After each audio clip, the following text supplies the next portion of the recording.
He died yesterday. His son confirmed that he died of natural causes. And many remember Amos's work starring as the older version of Kunta Kinte in the miniseries Roots. He was once the nation's father on screen. He was once Kunta Kinte, a symbol of strength and freedom. He was once the smile, the steady presence of an entire generation. But behind Hollywood's spotlight was darkness. Behind the audience's laughter were choked sobs. Behind the glory lay a secret so dark it left millions in shock. 45 days. A truth kept hidden. A father accused of abuse by his own daughter. A legend, gone amid controversy, doubt, and tears. John Amos, the man once honored by all of America. But when the curtain of truth is lifted, what you see will not only surprise you, it will bring you to tears. So, what was John Amos's darkest secret? A shocking family secret. The spotlight once shone on John Amos as a symbol of strength and faith. But in 2023, at the age of 83, the world was stunned when his own daughter, Shannon Amos, suddenly declared that her father was the victim of elder abuse. The accusation cut straight into the image of the nation's father that millions of Americans had once adored. The public was bewildered. The press erupted. And society was shaken by a paradox too hard to believe. Could a television legend who had inspired audiences with his portrayal of fatherhood actually be a victim within his own family? The story began when Shannon, a film producer and creative director, made her shocking claim in June 2023. She alleged that her father was not only being neglected, but also financially exploited. Her accusation was not directed at outsiders, but squarely at her own brother, K.C. Amos, a director and John's son. The media quickly seized on the revelations, sparking fierce debate. Had there long been a hidden fracture within the Amos family? John Amos's own response only deepened the confusion. He publicly denied everything, making it clear he was not the victim of any abuse. In a blunt statement, John said, "Our family has differences, but we are still family, and we still love each other."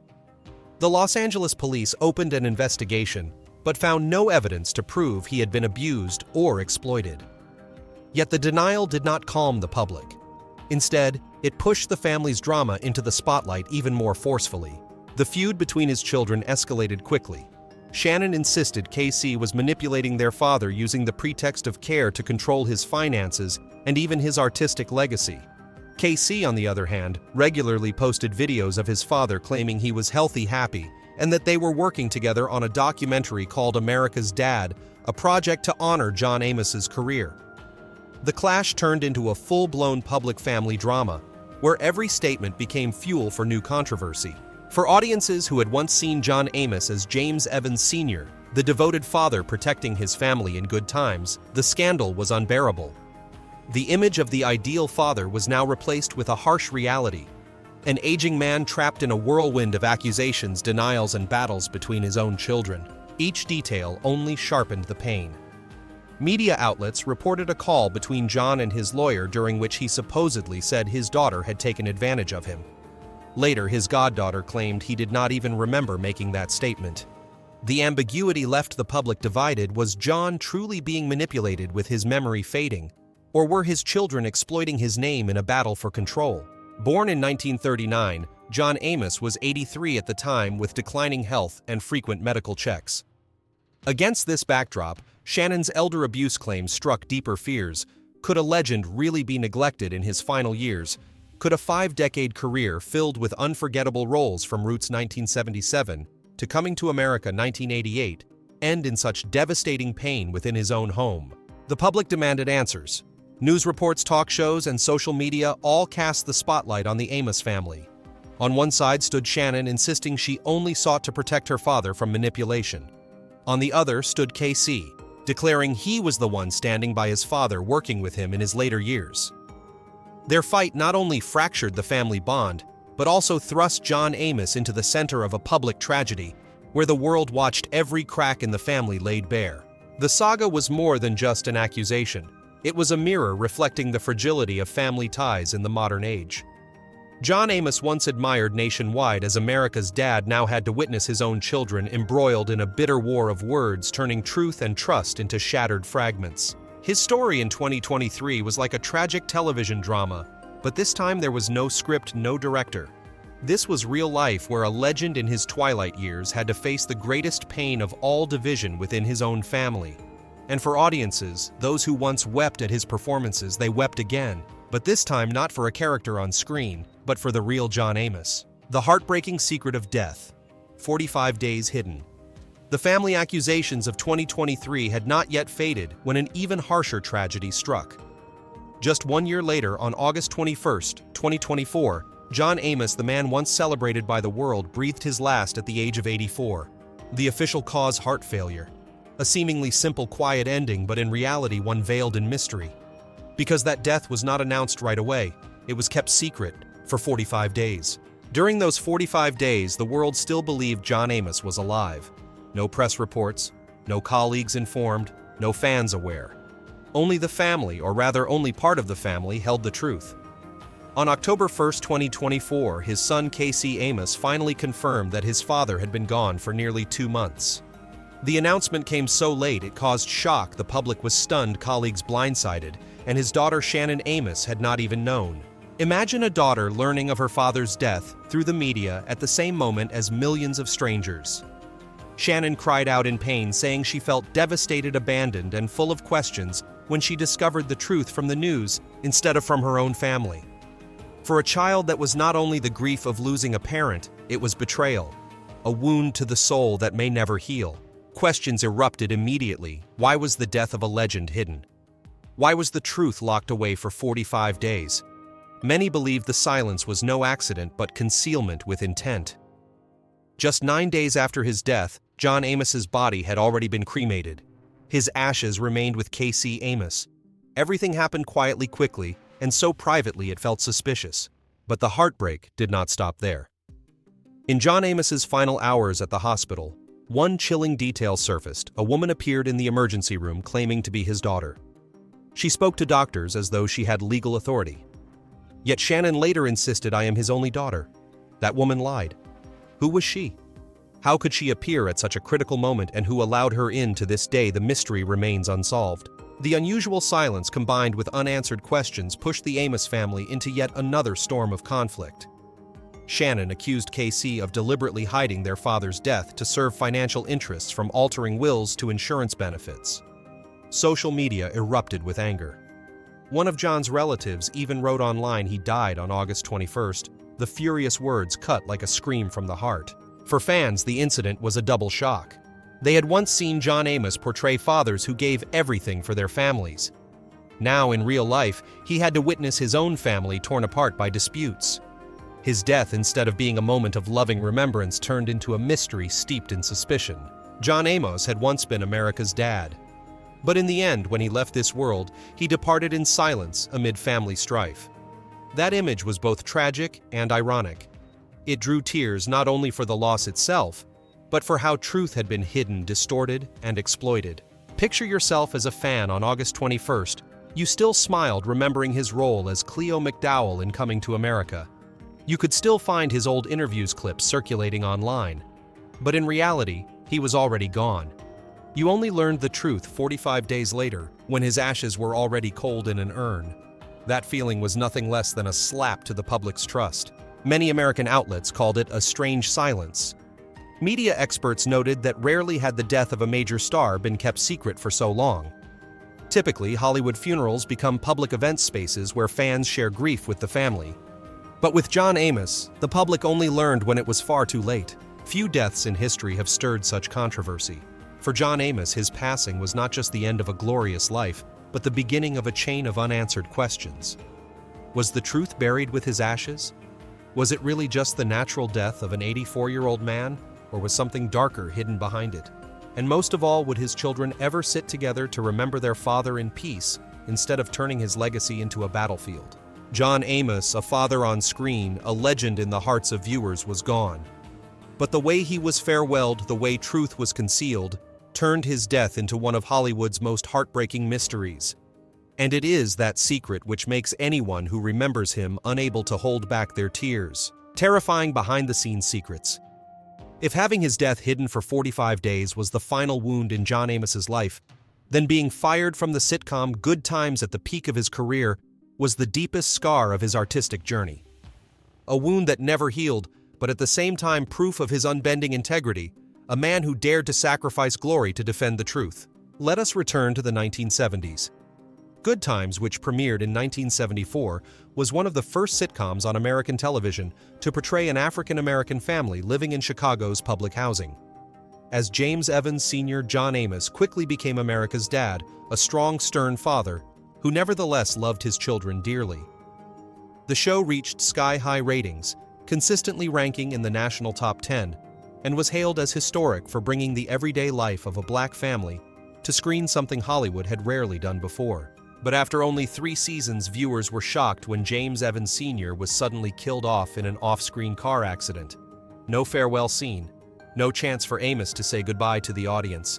Just heartbreaking news followed by his wife Florida Evans's anguished cry, "Damn, damn, damn," one of television's most haunting moments of the decade. The real reason John Amos was fired, and not because of poor acting, ill fit, or falling ratings. The sole reason he had dared to speak the truth. In interviews years later, Amos revealed that Good Times had no black writers at its start. The scripts, mostly written by white men, created dialogue and situations for a black family. But they rang false. They turned many scenes into shallow jokes and shaped the character JJ, played by Jimmy Walker, into a caricature silly hollow reduced to his catchphrase, "Dynamite," to get laughs. John Amos could not bear it. He protested fiercely, "Black people don't live like that. We don't raise our children like that." To him, James Evans Sr. had to be the image of a real working father, tough, struggling, but dignified, not a puppet for cheap laughs. But 1970s Hollywood was not ready for such defiance. Amos was branded a troublemaker. He admitted he could be blunt, sometimes too hot-tempered, speaking so directly it angered writers and producers.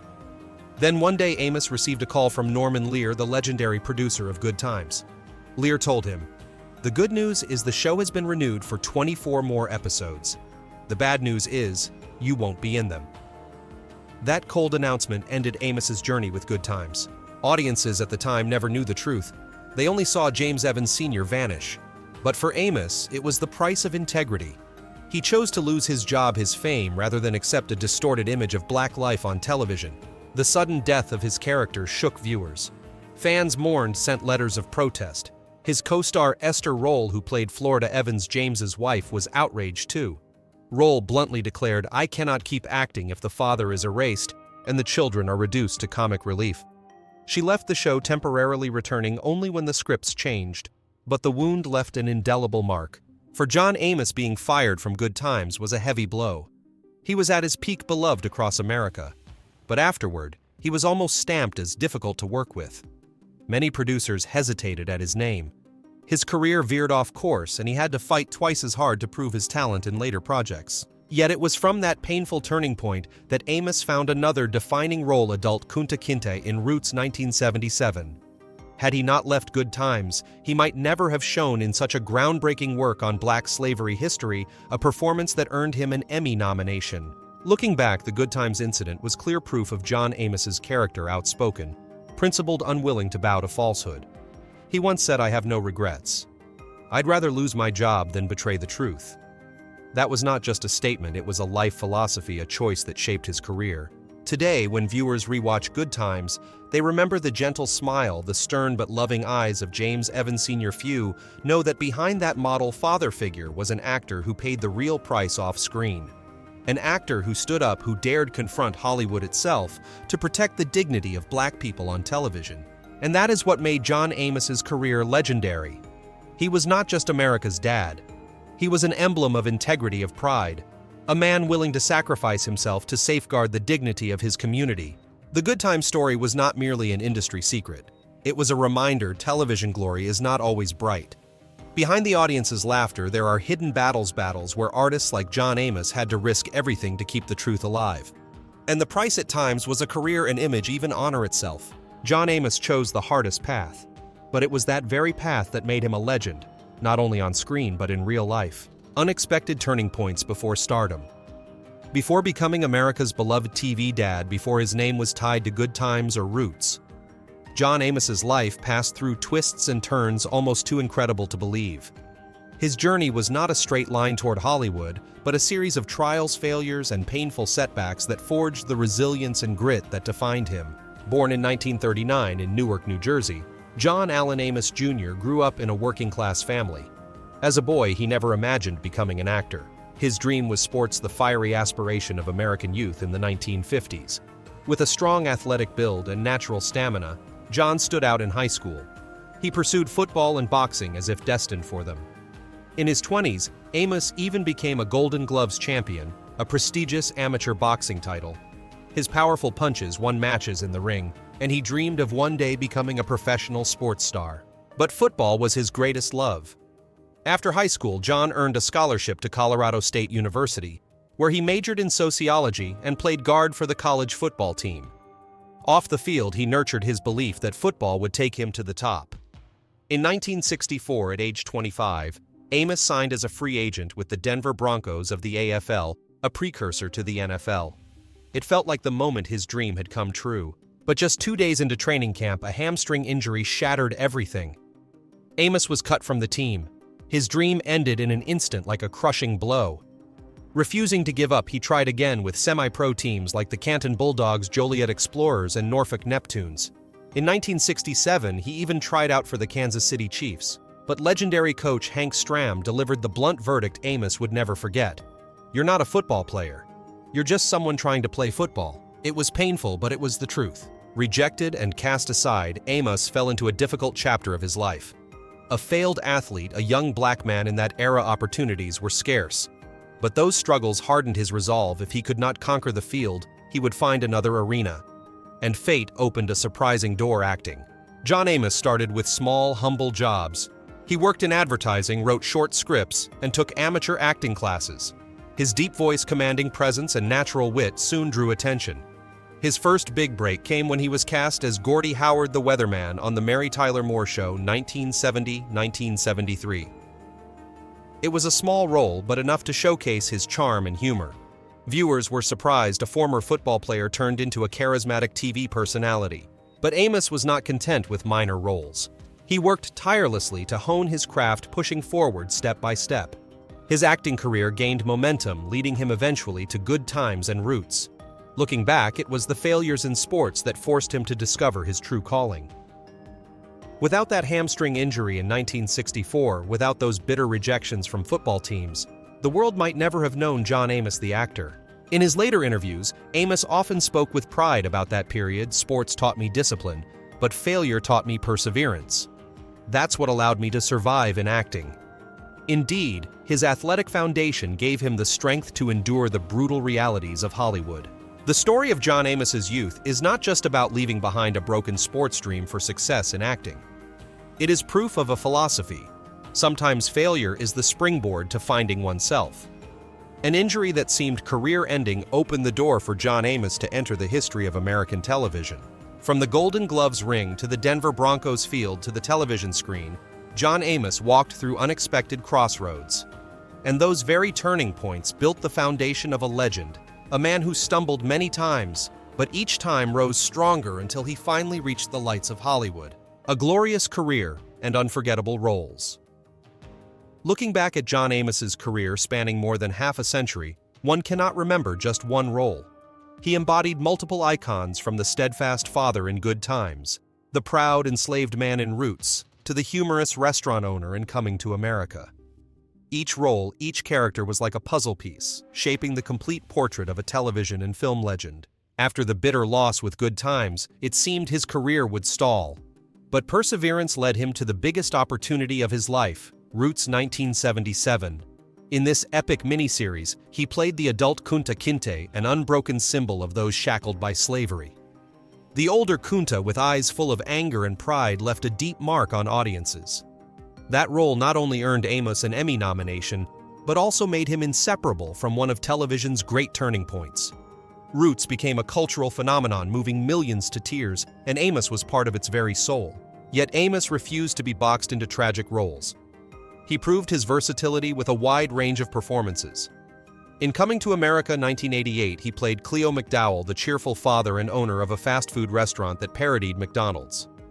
From stern father figures in Good Times, Amos transformed into a warm, funny, and lovable dad. The role was so beloved that over 30 years later he reprised it in Coming to America 2021, making audiences laugh and cry with nostalgia. He surprised again by taking on darker roles. In Die Hard 2, 1990, Amos played Major Grant, a military officer who appeared upright but was actually a traitor. This was a bold shift from America's dad to a cold villain. Audiences were shocked yet impressed because only a truly gifted actor could pivot his image so convincingly. On television, Amos continued to shine. In The West Wing 1999-2004, he portrayed Admiral Percy Fitzwallace, chairman of the Joint Chiefs of Staff. With calm authority and commanding presence, Amos turned the character into a highlight of the hit political drama. No longer just a father or enslaved man, he stood as a military leader, proof of his rare range as an actor. Over 50 years, John Amos appeared in nearly every genre: comedy, drama, action, and politics. He acted in more than 50 films and TV series, from 2.5 Men to The Fresh Prince of Bel-Air. And the striking fact was, whether the role was big or small, his presence always left a mark. Audiences might forget the details of the plot, but they could never forget Amos's stern gaze, deep voice, or sly smile. His accomplishments were recognized. He received NAACP Image Award nominations, won TV Land Awards, and in 2020 was inducted into the New Jersey Hall of Fame, an honor in the state where his journey began. A young man once cut from the Denver Broncos after just 2 days of training was now enshrined in the history of American arts. It was a journey of perseverance, determination, and unshakable faith. Yet perhaps his greatest legacy was not in awards or filmography, but in the emotions he stirred. He made America laugh in Coming to America, weep in Roots, and reflect on family in Good Times. These roles touched human hearts, transcending race and borders. When audiences look back at John Amos's career, they do not just see an actor. They see a father, a fighter, a villain, a leader, all in one man. He lived many lives through art, and each life carried a lesson and echo. At 84, John Amos passed away, but his glorious career lives on. Every episode, every frame, every line still resonates like fragments of immortal memory. To audiences, John Amos was never just an actor. He was a symbol, a legacy, and proof that failure cannot stop a great man from writing his own story. John Amos lived a life of twists and turns, from an abandoned sports dream to years of proving himself in Hollywood, to roles etched into the hearts of millions. He symbolized strength, fatherhood, resilience against fate. But in the end, when the curtain fell, the dark secrets, family conflicts, the 45-day hidden death, the pain of being misunderstood, made fans weep more than ever.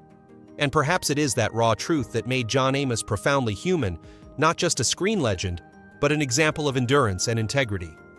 He left behind a towering artistic legacy, but more importantly, a lesson in the power of faith, love, and the fragility of family bonds. If you've shed a tear remembering John Amos, let us know in the comments. Share which of his roles touched you the most. Don't forget to hit like, subscribe, and turn on the notification bell so you won't miss more behind-the-scenes stories and untold secrets of Hollywood stars. Because behind the spotlight, there are always stories that stir your soul. And the journey of John Amos is the clearest proof of that. All data, analysis, and commentary in this video are presented based on information available at the time of production. The content is subject to change over time and should not be considered a definitive forecast. There is still so much more to explore: stories of resilience, legacy, and truth. Feel free to dive into some of our top recommended videos now appearing on the screen.